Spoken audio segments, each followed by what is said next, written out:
Hello every friends, welcome to all in all sports. நான் உங்கள் sports Nitish, எங்களோட cricket analyst Hariharan அண்ணன். ஸோ அண்ணன், ஐபிஎல் 2025 மெகா ஆக்ஷன் நடக்க போகுது. ஸோ இந்த ரெண்டு டீமை பொறுத்த வரைக்கும் ஒரு ட்வின் பிரதர்ஸ் மாதிரி தான். அவங்க ரீட்டைன் பண்ணதுலேருந்து வச்சிருக்கிற பர்ஃபார்மன்ட் வரைக்கும் எல்லாமே ஒரே மாதிரி தான் பண்ணிட்டு இருக்காங்க. ஒன்னாக உள்ளே என்ட்ரி ஆனாங்க. Gujarat Titans, Lucknow super Giants. அவங்க வந்ததுலேருந்து பர்ஃபார்மன்ஸ் வைஸாகவுமே நல்லா பண்ணியிருக்காங்க. ஒரு டீம் வந்து சாம்பியன் ஆயிருக்காங்க, ஒரு டீம் வந்து பிளே ஆஃபுக்கு நார்மலாகவே குவாலிஃபை ஆகிடுவாங்க. பட் இப்போ டீமில் வந்து நிறைய சேஞ்சஸ் ஏற்பட்டிருக்கு. ஃபர்ஸ்ட் குஜராத் டைட்டன்ஸை பற்றி பேசிடுவோம். ரஷித் கான், சுப்மன் கில், சாய் சுதர்ஷன் சொல்லிட்டு பயங்கரமான இன்டென்ஷன். அது இல்லாமல் அன்கேப்டல டிவாட்டியா, ஷாருக் கான், ரெண்டு ஆல்ரவுண்டர் அண்ட் ஃபினிஷர் அவங்க வந்து ஃபிக்ஸ் பண்ணி வச்சுக்கிட்டாங்க. இப்போ ஆக்ஷனில் போய் அவங்க எந்த மாதிரி பிளேயர்ஸ் எடுக்கணும், யாரெல்லாம் எடுக்க வாய்ப்பு இருக்கு? ஜிடிடியுடைய மெயின் ஸ்ட்ரென்த்தை நான் பார்த்தது வந்து பார்த்தீங்கன்னா அவங்களுடைய போலிங்கை. மோஹித் சர்மா வந்து ரொம்ப எக்ஸ்ட்ரானரியாக பெர்ஃபார்ம் பண்ணார். அவங்க நல்லா பண்ண சீசன்ஸ் எல்லாத்துலேயுமே போன சீசன்லேயும் வந்துட்டு ஒரு ஆவரேஜ் பர்ஃபார்மன்ஸ் அவர் கொடுத்துருப்பாரு. முகமது ஷமியுடைய ஃபிட்னஸ் கன்சர்ன் அது ஒன்று இருக்குது. ஸோ எனக்கு தெரிஞ்சு மெயினாக இவங்க ரெண்டு பவுலர்ஸ்க்கு இவங்க திரும்பவும் இவங்க போகிறதுக்கு நிறைய வாய்ப்புகள் இருக்குது. அர்ஜுன் ட்ரை பண்ணுறதா சொல்கிறாங்க. இன்னொன்று வந்து இஷான் கிஷனுமே சொல்லிட்டு இருக்காங்க. அது எந்த அளவுக்கு நடக்கும்னு தெரில. பட் ஆசிஷ் நெஹ்ரா வந்து இது வெளியிட்டு இந்த நியூஸை வெளியிட்டதா சொல்லிட்டு இருக்காங்க. ஸோ அது நடக்குமா, வாய்ப்பு இருக்கா? இல்லை, ஒரு கேப்டனுடைய இன்ஃப்ளூயன்ஸ் வந்துட்டு எல்லா டீம்லேயுமே இருக்க நிறைய வாய்ப்பு இருக்குது. அர்ஜுன் தெண்டுல்கர் இப்போ திரும்ப ரஞ்சி ஆட ஆரம்பிச்சிருக்காரு. நியூ பாலில் டீசெண்டாக வந்து போட்டிருக்காரு கூட. ஸோ அது ஒரு கேப்டன் சாய்ஸாக இருந்துச்சுன்னா அது வந்துட்டு ஒரு ஃப்ரான்ச்சைஸினால் வந்துட்டு அவாய்ட் பண்ண முடியாது. அண்ட் ஒரு பெரிய ப்ரைஸ்க்கும் வந்துட்டு போகக்கூடிய ஒரு பிளேயர் அர்ஜுன் தெண்டுல்கர் கிடையாதுன்றது என்னுடைய பர்சனலான ஒரு உண்மைதான் விஷயம் அது. Base price. ஸோ அதனால வந்துட்டு அவர் ஒரு பேஸ் ப்ரைஸ்ல எடுக்கக்கூடிய ஒரு இந்தியன் அன்கேப்ட் பிளேயராக வந்துட்டு அர்ஜுன் மும்பை இந்தியன்ஸ் ஃபைட்டுக்கு வருவாங்களா? இல்லை, இப்போ யாருன்னா இப்போ கேட்டாங்க அப்படின்னா கூட இப்போ ஜிடிக்கும் மும்பை இந்தியன்ஸ்க்கும் மட்டும்தான் இந்த கிளாஷ் இருக்கும் அப்படின்றத தவிர வேறு யாரும் போக மாட்டாங்க.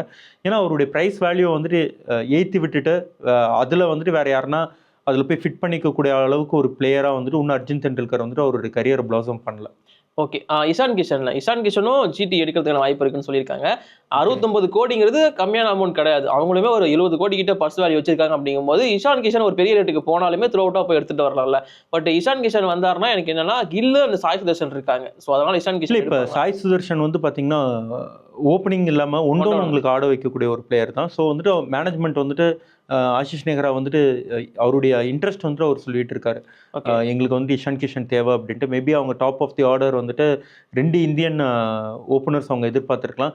அண்ட் இன்டர்நேஷ்னல்லையுமே வந்து பார்த்தீங்கன்னா சுப்மன் கில்லும் இஷான் கிஷனும் வந்துட்டு நல்ல ஓப்பனிங் ஸ்டாண்ட்ஸ் வந்துட்டு நிறையா மேட்சஸ் நம்மளுக்கு கொடுத்துருக்காங்க.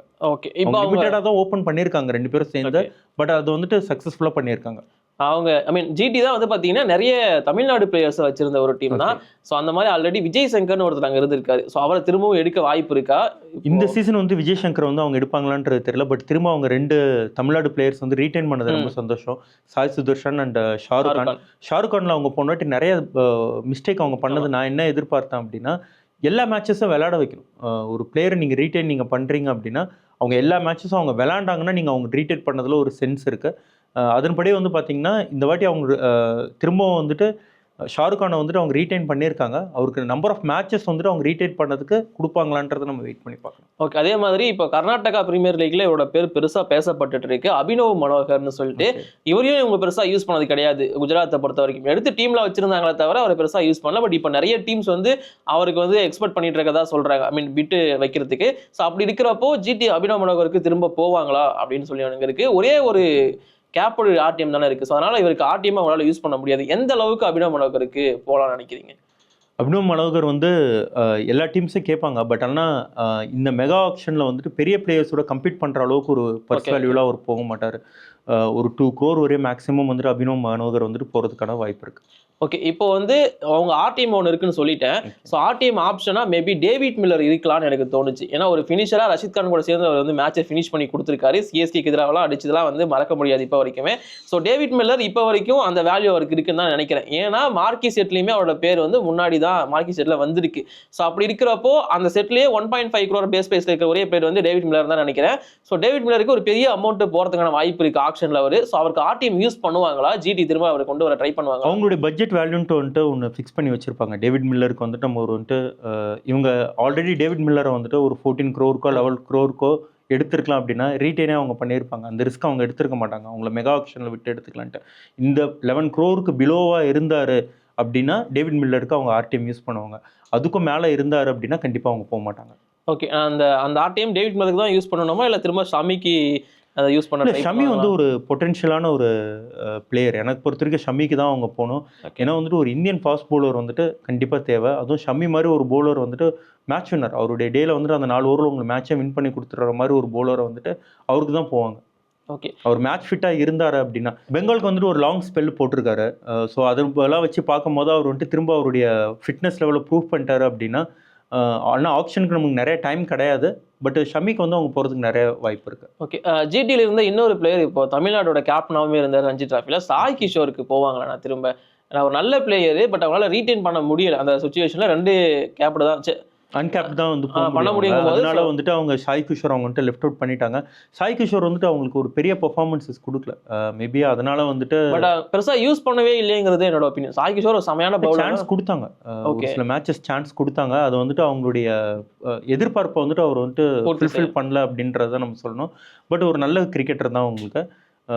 பட் ஆனால் 50-50 ஆப்ஷன் தான் இவங்க போவாங்களா அப்படின்னு சொல்லிட்டு. ஆனால் அப்படியே இவங்களோட பார்ட்னருக்குள்ள என்ட்ரி ஆயிடுறேன். அதாவது ட்வின் பிரதர்னே சொல்கிறேன் நான். லக்னோ சூப்பர் ஜெயன்ஸ் கேஎல் ராகுலை விட்டுட்டாங்க. நிக்கோலஸ் புரனை அப்பாயின்ட் பண்ணியிருக்காங்க. நிக்கோலஸ் புரன் தான் கேப்டனாக இருக்கிறதுன வாய்ப்பு இருக்குன்னு சொல்லியிருக்காங்க. பட் எனக்கு தெரில நிக்கோலஸ் புரன் எந்த அளவுக்கு கேப்டன்சி அப்படின்னு சொல்லிட்டு. ஸோ நிக்கோலஸ் புரன் இல்லாட்டி ஒரு கேப்டன்சி பிளேயர் வேணும்னா எல்எஸ்ஜிக்கு அது யாராக இருக்கலாம்? ஸ்ரேயஸ் ஐயர் போகிறதுக்கு வாய்ப்பு இருக்கிற மாதிரி எனக்கு பர்சனலாக எனக்கு தோணுது. ஏன்னா அவங்க ஒரு இந்தியன் கேப்டனே அவங்க வந்துட்டு ரீப்ளேஸ் பண்ணணும் அப்படின்னு நினச்சாங்கன்னா, ஆல்ரெடி வந்துட்டு கப் வின் பண்ண ஒரு கேப்டன், அவர் வந்துட்டு சக்ஸஸ் என்னன்றது டேஸ்ட் பண்ணியிருக்காரு. ஸோ ஸ்ரேயஸ் ஐயர் கிட்ட போகிறதுக்கு நிறைய வாய்ப்பு இருக்குது. ஓகே. அவங்க கிட்ட ஒரு ஆர்டிஎம்முமே பேலன்ஸ் இருக்குது. ஸோ ஜிடி மாதிரி தான். ஜிடி வந்து மில்லருக்கு மேபி யூஸ் பண்ணலாம். எல்எஸ்ஜி கிட்ட ஒரு ஆர்டிஎம் இருக்குது. நான் உங்களுக்கு ஒரு 3 ஆப்ஷன் தரேன். ஓகே. 3 பேர்லேருந்து யாருக்கு நீங்கள் ஆர்டிஎம் யூஸ் பண்ணுவீங்க, இல்லை யாருக்கு யூஸ் பண்ண எல்எஸ்ஜி வாய்ப்பு இருக்குங்கிறத சொல்லுங்கள். ஒன்று வந்து பார்த்தீங்கன்னா மார்க்கஸ் ஸ்டோய்னிஸ். ஸோ அவரோட பேட்டிங் ஒரு ஆல்ரவுண்டர், பயங்கரமான பர்ஃபார்மன்ஸ் கொடுத்துருக்காரு லாஸ்ட் சீசன். ஸோ ஸ்டோய்னிஸ் ஒரு ஆப்ஷன் நான் கொடுக்குறேன். அண்ட் ஸ்டோய்னிஸ் இல்லாமல் குருணல் பாண்டியா இல்லாமல் ஓப்பனிங்க்கு வந்து டிகாக். ஸோ இந்த 3 பேர்ல யாருக்கு யாரு பெனிஃபிட்டாக இருப்பாங்க ஆர்டிஎம் யூஸ் பண்ணா? மார்க்கஸ் ஸ்டாய்னிஸ் தான் நான் என்னுடைய ஃபர்ஸ்ட் ப்ரிஃபரன்ஸ். ஏன்னா வந்துட்டு ஒரு சீம் போலிங் ஆப்ஷனும் உங்களுக்கு அவர் கொடுத்துருவாரு. போன சீசனில் வந்துட்டு சிஎஸ்கேக்கு அகேன்ஸ்டாக அவர் ஆடின ஒரு இன்னிங்ஸ் யாருமே மறந்துருக்க மாட்டாங்க. நல்ல ஒரு டீசென்ட் பர்ஃபார்மன்ஸ் தான் வந்து கொடுத்துருந்தாரு. ஸோ ஸ்டாய்னிஸ் தான் அவங்க போவாங்கன்றது என்னுடைய சாய்ஸ். ஓகே. ரீசெண்டாக நடந்த பாகிஸ்தானுக்கு எதிரான சீரீஸ்லையுமே சம்பவம் பண்ணிட்டு இருந்தார் ஸ்டாய்னிஸ். ஸோ ஸ்டாய்னிஸ் நல்ல ஆப்ஷன் தான். அப்போ டிகாக்கும் போக மாட்டாங்களா? டிகாக் அண்ட் குருணல் பாண்டியா திரும்ப போக மாட்டாங்களா? டிகாக் அகெயின் என்ன அப்படின்றத பார்த்தீங்க அப்படின்னா, இன்டர்நேஷ்னல் சர்க்கியூட் விட்டு வெளில வந்துட்டு ரொம்ப நாள் ஆகுது. மெயினாக நீங்கள் இப்போ கொடுத்த இந்த செட் ஆஃப் இந்த 3 பிளேயரில் இவங்களுக்கு யார் நல்லா பெர்ஃபார்ம் பண்ணியிருக்காங்க அப்படின்றத பார்க்கும்போது அவங்க ஸ்டாய்னிஸ் தான் ஃபர்ஸ்ட் ப்ரிஃபரன்ஸாக போவாங்கன்றது என்னுடைய ஐடியா. ஓகே. குருணல் பாண்டியா திரும்ப எடுக்க வாய்ப்பு இருக்கான? ஆர்டிஎம் இல்லை, பட் ஒரு எந்த அமௌண்ட் எந்த வரைக்கும் வந்தால் அவங்க வந்து எடுக்கலாம் எல்எஸ்ஜி ஆர்டிஎம்? இல்லை, இப்போ குருணல் பாண்டியா வந்து நீங்கள் வைடராக நம்ம பார்க்கும்போது குருணல் பாண்டியா ஆல்மோஸ்ட் வந்துட்டு ஒரு 8 to 10 crore கிட்ட போகக்கூடிய ஒரு மெட்டீரியல் தான் அவர். அந்த 8 to 10 crore வந்துட்டு இவருக்கு ஸ்பெண்ட் பண்ணலாமா அப்படின்றது இவங்களுடைய மேனேஜ்மெண்ட்டில் என்ன திங்க் பண்ணியிருப்பாங்க அப்படின்றது இருக்குது. ஒரு 10 crore வரையும் குருணல் பாண்டியா கொடுக்கலான்னா அந்த 11 crore பேஸ் அமௌண்ட்டில் இவங்களை ரீட்டைனே பண்ணியிருப்பாங்க. ஸோ அதுக்கு வேறு எதனா ஒரு ஆல்டர்னேட் ஆப்ஷன் அவங்களுக்கு இருக்கிறதுனால தான் குருணல் பாண்டியா அவங்க லெஃப்ட் அவுட் பண்ணியிருக்காங்க. ஓகே. இவங்களோட ரிட்டன்ஷன்லேயே மோஷின் கான் அண்ட் மயங்க் கதான்னு சொல்லிட்டு 2 இந்தியன் பேசர்ஸை வந்து அவங்க ரீட்டைன் பண்ணிட்டாங்க. ஒரு ஓவர்சீஸ் பேசர் தேவைப்படுது. ஆல்ரெடி இவங்க டீம்ல இருந்த நவீன் உல்லக் இருக்காரு. கூடவே அவரோட டீம்மேட்டான ஃபசல் அக் ஃபருக்கியுமே இருக்காரு ஃப்ரம் ஆப்கானிஸ்தான். ஸோ நவீன் உல்லக்கா ஃபசல் அக் ஃபருக்கி அவங்களோட சாய்ஸ்? நவீன் உல்லக் தான் என்னுடைய சாய்ஸ். நவீன் உல்லக் டேரக்ட் சாய்ஸ் வந்துட்டு இவங்க 2 பேரும் கம்பேர் பண்ணும்போது நவீன் உல்லக் தான். ஓகே. அதே மாதிரி பிஸ்னாய் வந்து ஒரு ஸ்பின்னராக அவங்க வந்து ரீட்டைன் பண்ணிட்டாங்க. ஸோ இது இல்லாமல் வேற ஏதாச்சும் ஸ்பின்னர் போக வாய்ப்பு இருக்கா அப்படிங்கிறது எனக்கு ஒரு கேள்வியாக இருக்கு. மேபி பியூஷ் சாவ்லாவை அவங்க ட்ரை பண்ணலாமா அப்படிங்கிற மாதிரியான ஒரு அவங்க ரேடாரில் இருக்கிறதாவுமே சொல்றாங்க. ஸோ சாவ்லா ஆப்ஷன் இருக்கா இங்க? அவங்களுக்கு ஆல்ரெடி வந்து பார்த்தீங்கன்னா ஒரு ஸ்பின்னர் அவங்க ஆல்ரெடி எடுத்துட்டாங்க. ரவி பிஷ்னாய் இருக்காரு. ஸோ அதனால வந்துட்டு பியூஷ் சாவ்லா வந்துட்டு அவங்க கண்டிப்பாக போவாங்களா அப்படின்றது எனக்கு தெரியல. அவங்க அகேன்ஸ்ட் அவங்க போகணும் அப்படின்னா இன்னொரு ஸ்பின்னர் வந்துட்டு குருணல் பாண்டியா வந்துட்டு பெஸ்ட் ஆப்ஷன் இன் பிட்வீன் நம்ம சாவ்லா அண்ட் குருணல் பாண்டியா கம்பேர் பண்ணும்போது. ஓகேண்ணே, இது எல்லாமே ஓகே. லக்னோ சூப்பர் ஜெயன்ஸ் கண்டிப்பாக இந்த பிளேயர் எடுத்துருவாங்க அப்படின்னு சொல்கிற உங்களோட ப்ரிடிக்ஷன் யாரு? 100% இந்த பிளேயர் வந்துருவார் பார்த்துருமே? இல்லை, நான் ஆல்ரெடி நான் மென்ஷன் பண்ணதான் மார்க்கஸ் ஸ்டாய்னிஸ் தான் என்னுடைய பிக்கா. இவங்க கண்டிப்பாக திரும்ப எடுத்துருவாங்கன்ட்டு அண்ட் ஆர்டிஎம் ஆப்ஷனும் அவங்களுக்கு இருக்கு அப்படின்றதுனால டெஃபினட்டாக அவங்க ஸ்டாய்னிஸ் கிட்ட தான் போவாங்க. ஓகே. ஜிடி அண்ட் எல்எஸ்ஜி ஆக்ஷனில் இந்த மாதிரியான பிளேயர்ஸ்லாம் எடுக்கிறதுக்கு வாய்ப்பு இருக்குன்னு சொல்லிட்டு எங்களோட ப்ரிடிக்ஷனை நாங்கள் சொல்லியிருக்கோம். ஸோ உங்களோட ஒப்பீனியன் என்ன அப்படிங்கிறத மறக்காம கீழே கமெண்ட் பண்ணுங்க. அண்ட் ஆக்ஷன் அன்னைக்கு லைவ் இருக்கு. ஸோ டே 1ல 24 நவம்பர் அன்னைக்கு. ஸோ மறக்காம வந்து பார்த்து சப்போர்ட் பண்ணுங்க. அண்ட் ஆக்ஷன் முடிஞ்சதுக்கு அப்புறமும் டீம்ஸோட ரிவ்யூ எல்லாமே உங்களுக்காக காத்துட்டு இருக்கு நம்மளோட ஆல் இன் ஆல் ஸ்போர்ட்ஸ்ல. அதுக்கு சேனலை மறக்காம சப்ஸ்கிரைப் பண்ணிக்கோங்க. இப்போதைக்கு இந்த வீடியோ நாங்கள் முடிச்சுக்கிறோம். தேங்க்யூ.